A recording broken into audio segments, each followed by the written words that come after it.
Welcome to the Fuji X100VI Complete Camera Guide. My name is John Greengo, and I have a very interesting class for you here on this very popular little camera. Now, as you probably know, this has become very popular in recent years, and one of the things that my takeaway is on this camera is that it looks like a cute, wonderful little simple camera, and it's actually a complex beast when you get inside of it. It has as many options as pretty much any professional level camera on the market today. And you don't need to use all of those features, but it's got a ton of capability if you're willing to invest a little bit of time and effort into figuring out what it is, what it can do, and what you want it to do for you. This is a fun little camera, and I think we're going to have a lot of students in this class that are a little bit different than the normal collection that I have, because there's going to be some new people in here. There's going to be some very experienced people. There's obviously going to be some Fuji owners that know all about the greatness of Fuji with their medium format G system, as well as their X mirrorless system. But because this is a fixed lens camera, we're going to have a lot of Nikon and Canon and Sony and other users in here that are not familiar with the Fuji system. And I say, welcome everybody.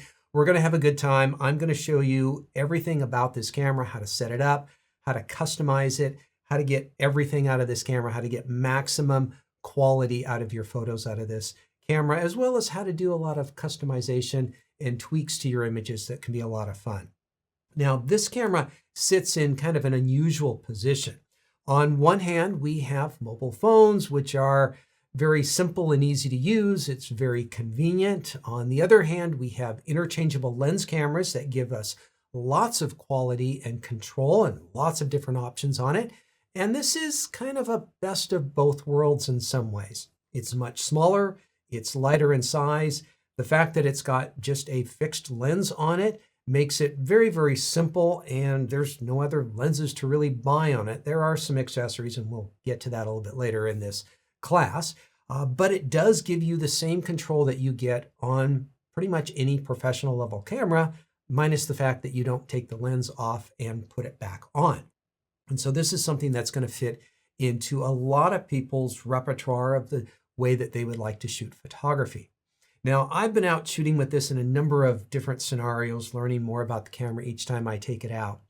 And I was kind of thinking about, what is this camera good for and what is it not good for? And I kind of went back to my early days in photography when I was a photojournalism student and I was working at the newspapers. And we had basically two different types of work that we did. We had assignment photography, where we were assigned to go photograph a person, place, an event, or a thing. We're going to photograph this person. We're going to go photograph this event like a football game or something like that. And I don't know that this is the right camera for assignment photography in that regard. The other type of work that we did was non-assignment photography, which went by a variety of names. Enterprise work was one option that we had. And this is where you just found a photo that you found was interesting. When you were traveling through the community, often did it by bicycle, but driving around, walking around, you see something that would make a great photo, and it has nothing to do with the news, but you're going to take a great photo of it, and it's going to be a part of what's happening in the community. And that's where this camera would come in. If you have a particular assignment, you need to get a great portrait photo of somebody. You need to take a picture of a basketball player. Chances are this is not the right camera because of that interchangeable lens fact that it's not something that you can do. You can't take the lens on and off. You're regulated to what this lens has. But if you want to pursue the craft of photography and you don't really care too much about what your subject is, this camera is a very good option for that. One of the things that I kind of came to think about this camera after using it for a while is that this is the type of camera that can make you a better photographer. It can, I don't know that it will, but it forces you into thinking about things in a different way. And so I think this is a very exciting camera for a lot of different types of people. Now, there are going to be a lot of different types of photographers that use this camera. There are going to be some photographers who are very serious and they want to shoot raw image file types, which gets you the full image quality and gives you a lot of versatility down the road. Some people want to do things a little bit more simply. They want to shoot with the JPEG options in here, which we're going to talk a lot about more even in this first section, which is going to be very quick and easy to work with. Now, in kind of another spectrum, we're going to have people who like to use the camera in an automatic exposure and focus mode. Other people are going to want to have manual control on this camera. And I say it's good to everybody. We're going to talk about all these different options that you can have on this camera. There's just a lot of different ways to use it and a lot of different ways that you can customize it so that it works in the style that you shoot. So I just want to say we're welcoming to everybody in this class because I'm going to be covering bits and pieces on all of these topics in here. Now, the way that I have this class structured is I have it broken up into different sections, pretty logical sections that we're going to be going through in each particular case. There's 20 in total. To start off with, I want to talk about a few camera basics, just some beginner stuff, but also some important stuff in there as well. We're going to have a big section on setting the exposure controls. This camera has a lot of funky exposure controls, so we'll get those figured out. We have some new focusing options, and we're going to talk about those in the focusing section. Capture controls deals with what happens when you press the shutter release. There's a lot of interesting and fun features in there. We'll then take a tour of the camera, looking at all the different buttons and dials and what they do. We'll look at the viewfinder and monitor options of displays that you can turn on and off. We'll take a peruse through the quick menu, some of the most important quickly accessed features. Working this camera in a movie mode is completely different, so we have a whole section on just doing that. We're going to look at the camera connections next and all the different options. We'll be looking at some of the accessories that you can hook up to the camera. And then the following sections are going to be going through the menu system, which has the full list of all the options in the camera. And finally, we're going to be doing a field setup guide where I'm going to show you how I would set the camera up for a variety of scenarios, whether that be street photography or landscape photography or portrait photography. And so there'll be lots of different recommendations on how to get your camera best set up in that particular way. And so that is what's going to make up our complete camera guide here. One thing I do want to mention is that with the full purchase of this class, you do get this PDF. And this PDF has a number of things to it. The first thing is it has the entire menu system laid out with my recommendations on where things should be set, at least as a starting point in here. And this is really handy for visual people like photographers who would like to see a layout of everything in the menu system. Now this goes over a few pages, and then I actually repeat it again, but without my recommendations, because you're going to want to put in your own. And if you want to take notes and put in your own settings in here, you can do that as well. But there is also a lot of secret shortcuts on this camera, and I'm going to have a page, actually several pages, on the secret shortcuts in this particular camera. I'll have my recommended settings in there, and then a number of other graphs and charts from the class that you're going to see here that are just a little too complicated to try to copy down. So I put all of that in the PDF. This will be listed along with the class videos so that when you log into your account to access the different videos, you'll see this listed right along with the videos, so you can download this. You can print it out or just view it on screen if you want to, but that's part of the fully paid class. All right, as we go through this class, I am going to be referring to a lot of options that are in the menu system. And I know some of you are a little bit more advanced than others, and you want to just jump ahead and make those setting changes right away. So I'm going to give you this menu reference box that's going to give you kind of a direction on where to find that particular feature in the menu system. So if you want to pause the video and go ahead and make that adjustment change at that time, you can go ahead and do that. As we get deeper into the class, I am going to refer back to earlier sections where I fully explained a particular topic or feature. I try not to duplicate what I say over and over again throughout the class. There are topics that we need to revisit, and so we will revisit those from time to time, but I'm going to try to save my full explanation for the first time that we go through a particular feature. Now, this class is specifically on the Fuji X100VI. It might work quite well for earlier versions of the X100. They've continued to add features and they've changed some of the button placement, so it will vary a little bit depending on how far back you are going in there. But my point here is that there's a lot of things to know in photography, and we're only talking about how this camera applies to it. So when it comes to exposure and focus and composition and lighting. These are all very important things, but we're just going to be focusing on how this camera deals with it. And so we're going to try to stay on topic throughout this class. Now, there's a lot of different ways that you can set up your camera to shoot, but I want to teach you how to get the highest quality images, how to manually operate the camera. That way, if you do want to add in automation or some of these other options in there, you can do so, but you understand what's going on manually. And so that's the focus of my teaching. As I said before, we have a wide variety of students that are going to be taking this class. There are going to be some people who this is their first photography class of any sort. And we're going to have other people like myself that have been around for decades and been shooting all different sorts of cameras, and we know all sorts of different things. And so I'm going to kind of err on the side of education. And so if you know certain points, well, thank you for your patience as we go through this. I'm not going to spend a lot of time on beginner basic stuff, but occasionally I'm just going to cover some simple stuff so that everybody can be brought up to speed on what's going on with this camera. Now, like all cameras, there is an instruction manual that you can read through on this. Granted, it's written in English, but it's not the best English, if you know what I mean. It's got some important information in here, and I am trying to take everything that's important in there and put it into a little bit more easy to access format in this particular video. Now, you can keep this manual with you. You can scan this QR code, and you can have it on your phone or whatever device you have with you. It can be helpful because there are going to be some other detailed specifications, compatibility, and further information that's beyond the scope of this particular class in there. But I'm trying to cover what 99% of the photographers do 99% of the time. And so as we go through this class, you're going to see and hear some information that you're going to think, yeah, that's not important to me.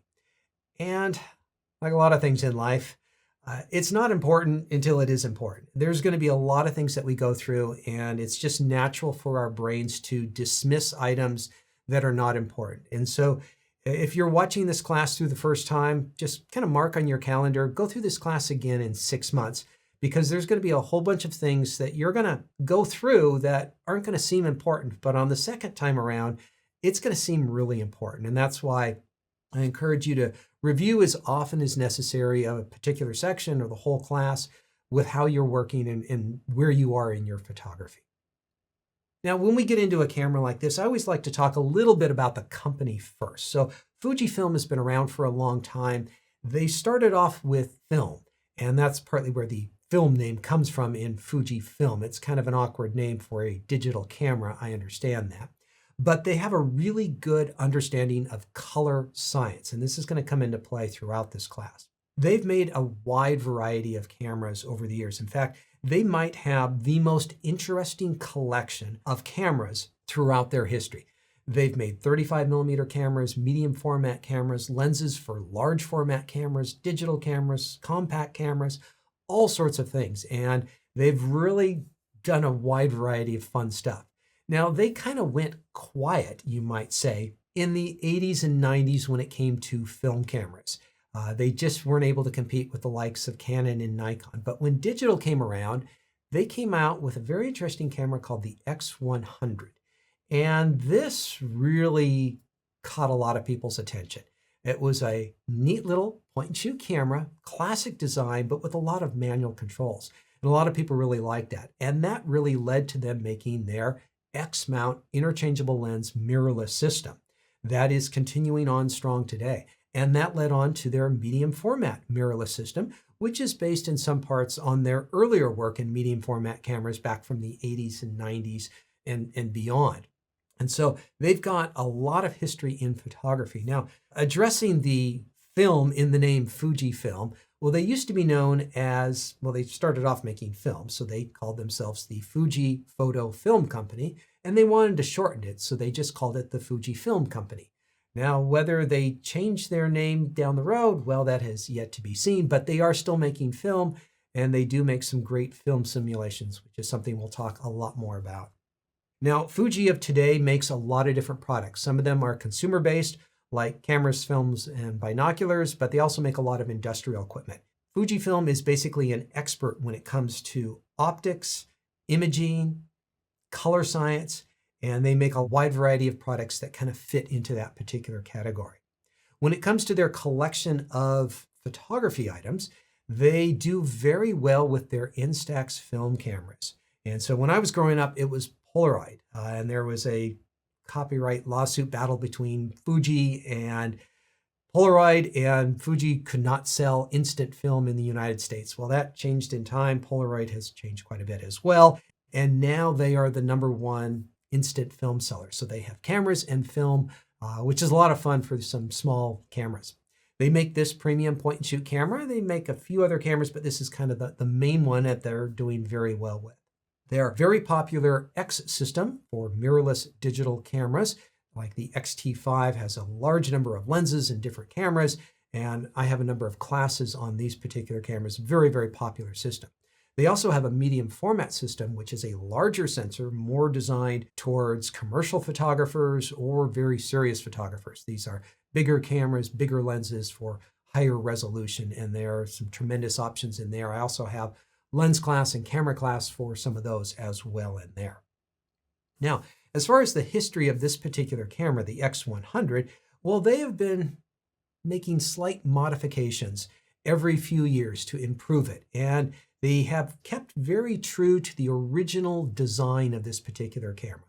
A compact fixed lens camera that's got great manual controls, as well as a number of other neat tricks in the menu system as well. And so the screen has gotten a little bit larger. They've changed a few of the buttons and dials, but a lot of things have remained the same, like the shutter speed and the aperture controls on this. And so it has really kept true to itself, and I really like what they've done because it's a very popular format in here.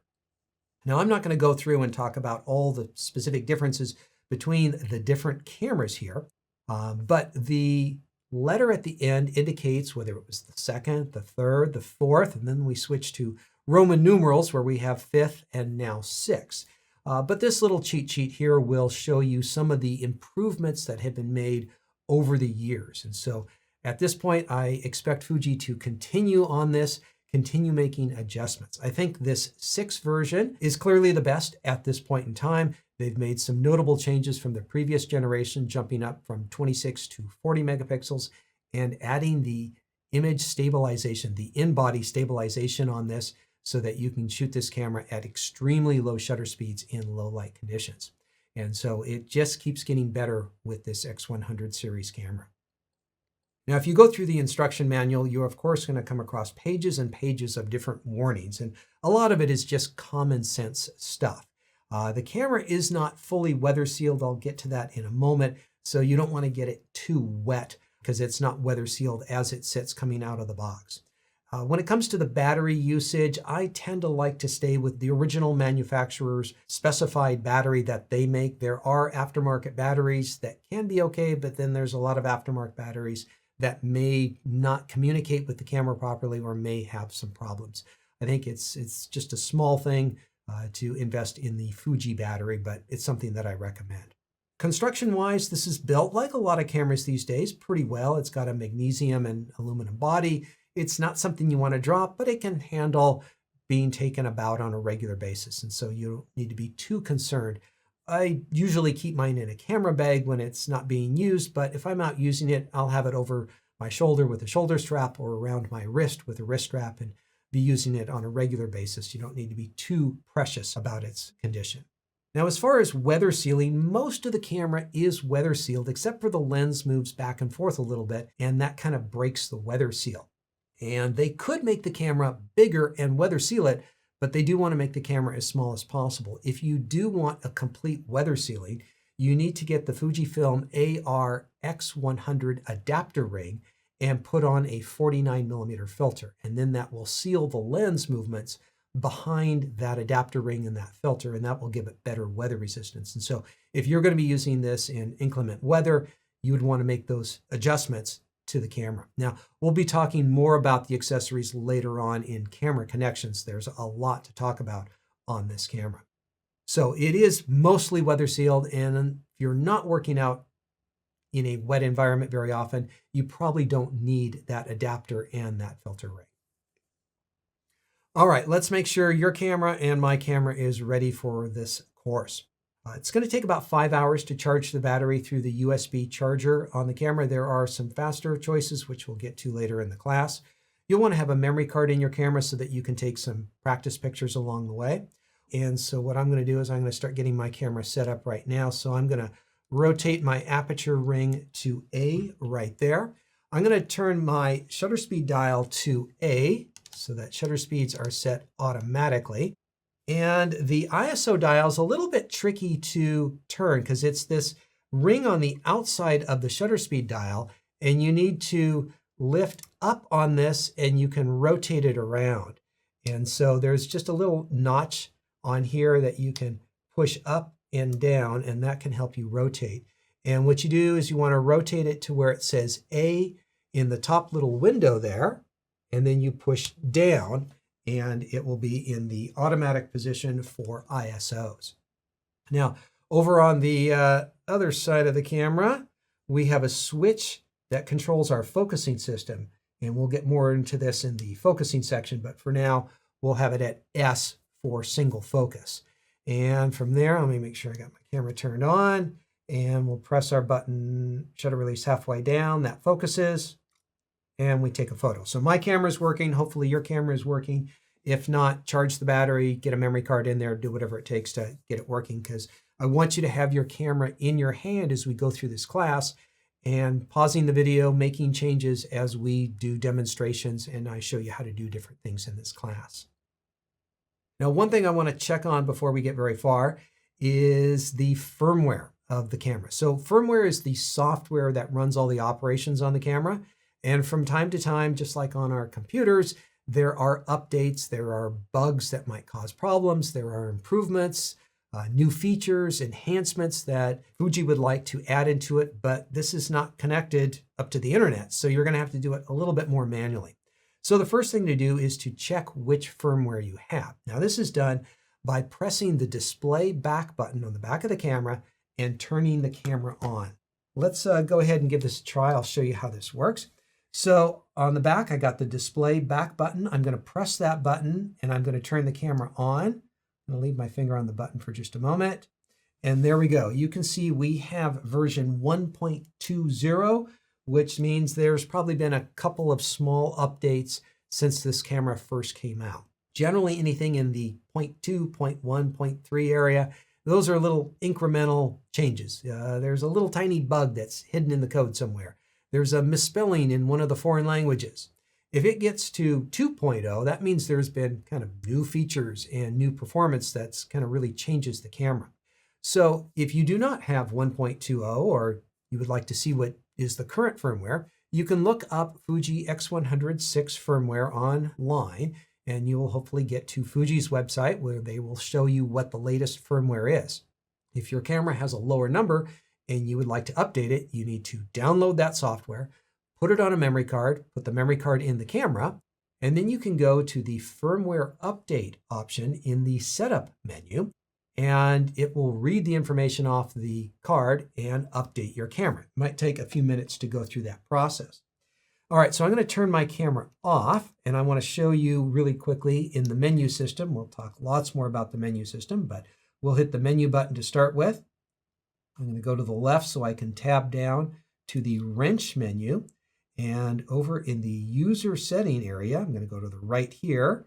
I'm going to go down to the second page, and we have firmware update. Now, I don't have new firmware update on my card right now, but I'm going to go in here anyway. Go to the right here, and it's looking for information on there. It's not there. I'm going to press cancel here because I don't want to do this. But if I did have new firmware, it would read it there, and it would allow you to update from that particular point right there. And so if you do need to update, I encourage you to update because that's going to get you the latest software to make sure that the camera is operating properly on the camera. But wanted you to see where and how to do it and where my camera is for this particular class. One more additional thing I would like to take care of, and that is the camera reset option on this. What I'm going to do is I'm going to reset my camera back to the factory default settings because building this class, I've been playing around with a lot of the settings on the camera, and I want to make sure that they match what a new user would have. Now, You have the option at this point in time to reset your camera like me or not. You do not have to reset your camera. If you've already got your camera customized, you just need to realize that your camera is going to be set up a little bit differently than mine. So that is a choice that you can make. So I'm going to reset my camera because there's a lot of things that can get adjusted in camera. And sometimes you'll have conflicts getting to and making setting changes for certain things because something else is set up a particular way. And so if you dive into the menu under the user setting reset, you can set individual options like the still menu, the movie menu, the setup, or you can do an initialize, which just takes it back to the factory default settings, which is what I'm going to do. So I can prove to you we're working kind of straight out of the box, factory default settings here. So let's go ahead and get my camera reset completely. So we're going to dive into the menu system. With the tabs on the left, you can go up and down, and we want to be in the wrench setting and come to the right. And under user setting, we're going to go in here. And going up and down, you have different pages. We have 2 different pages in here. And I'm going to go to the reset option, and I'm going to go to the right. You see the little arrow to the right? That means there's options to the right. So we're going to come in here. We could individually just reset the still menu, the movie menu, the setup options, but I'm going to go for the whole thing. And I'm going to press the OK button here, and I'm going to move up to the OK option. I do want to initialize. This is going to take us all the way back. It might take us a moment in time here. That was actually pretty quick. I'm going to select English. I prefer to use that for this class. I am going to deal with this setting later as far as the area and time setting. I'm not going to take you through that, but you would get your setup in there. You can also transfer images to the smartphone. We're going to deal with that later. I'm going to back out of that. And so now we can start taking pictures and going through the class. And so I just wanted to show you how to reset your camera if you want to. You don't have to, but that is just the introduction. We haven't even got close to getting to the good stuff yet, but all important stuff to know for the remainder of this class. We'll see you there.